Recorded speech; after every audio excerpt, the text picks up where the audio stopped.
Hi good evening everyone. Welcome to Shakti Trimurti trading channel. ఈరోజు మనమైతే India UK FTA impact గురించి, Trump missile attack on Iran గురించి, metal and IT stocks, అలాగే USA Russia sanction bill గురించి అయితే తెలుసుకుందాం. India UK FTA అధికారంగా అమల్లోకి వచ్చింది. దీనివల్ల రెండు దేశాల మధ్య వాణిజ్యం సుమారు 120 బిలియన్ల వరకు పెరిగే అవకాశం ఉంది. భారతదేశం నుంచి వెళ్లే చాలా ఉత్పత్తులకు యూకేలో దాదాపు 0 దిగుమతి సుంకం ఉంటుంది. సో సెక్టార్ పరంగా చూసుకున్నట్టయితే బెనిఫిట్స్ వచ్చి textile, leather and footwear, gems and jewellery, marine products అయితే పాజిటివ్గా ఉన్నాయి.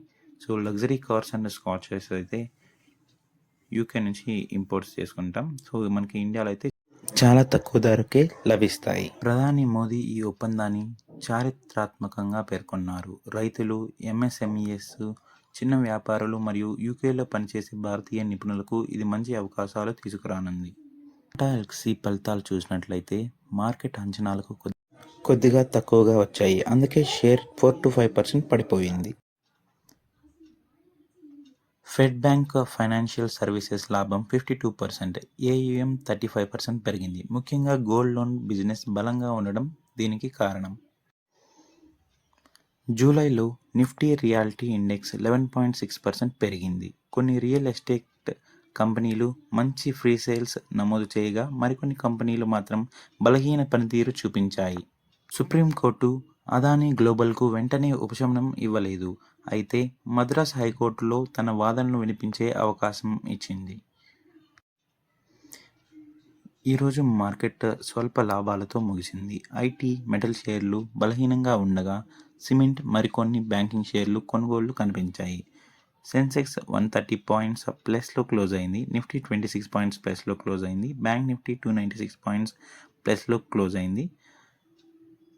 IT and metal stocks are remained weak. Cement and some banking stocks are gained. Iran వాళ్ళు కువైట్ వాళ్ళపైన అయితే ఈరోజు డ్రోన్లతో దాడి చేయడం జరిగింది.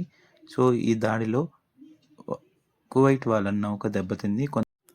కొంతమంది సైనికులకు గాయాలయ్యాయి. దీంతో ఉద్రిక్తతలు మళ్ళీ పెరిగాయి.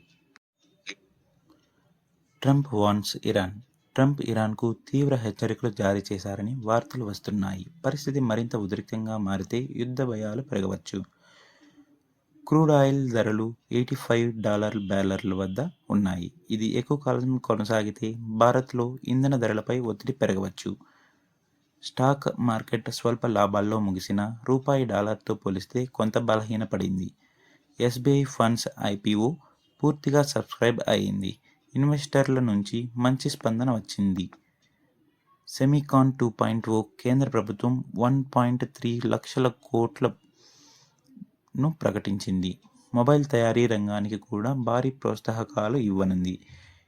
India UK FTA benefits. ఈ ఒప్పందం వల్ల స్కాచ్ విస్కీ, కొన్ని లగ్జరీ కార్స్ చౌకయ్యే అవకాశం ఉంది. అంటే అమౌంట్ అయితే మన ఇండియాలో అయితే తక్కువ ధరకే మనకు లభిస్తుంది. అమెరికా కొత్త రష్యా ఆంక్షలు బిల్లు తీసుకువస్తే రష్యాతో వ్యాపారం చేసే దేశాలపై కూడా ప్రభావం ఉండొచ్చు. భారత్కు కూడా టారిఫ్స్ ప్రమాదం ఉండొచ్చని చర్చ జరుగుతోంది. RBI on bank state. బ్యాంకుల్లో వాటా కొనుగోలు నిబంధనలను ఆర్బీఐ మరింత సులభతరం చేయాలని ప్రతిపాదించింది. పేపాల్ను సుమారు 53 బిలియన్లకు కొనుగోలు చేసే అవకాశంపై మార్కెట్లో చర్చలు జరుగుతున్నాయి. స్ట్రైప్ మరియు అడ్వెంట్ ఆసక్తి చూపుతున్నట్లు వార్తలు ఉన్నాయి. అహ్మదాబాద్ ఎయిర్ ఇండియా ప్రమాదంపై ఎయిర్ ఇండియా క్రాష్ రిపోర్ట్ తుది నివేదిక అక్టోబర్ నాటికి వచ్చే అవకాశం ఉంది. Hero Motor Corp and Ather. Hero Motor Corp తన ఈవీ పెట్టుబడులను బలోపేతం చేస్తూ ఏథర్ ఎనర్జీలో తన వాటాను పెంచుతుంది. Spain versus France.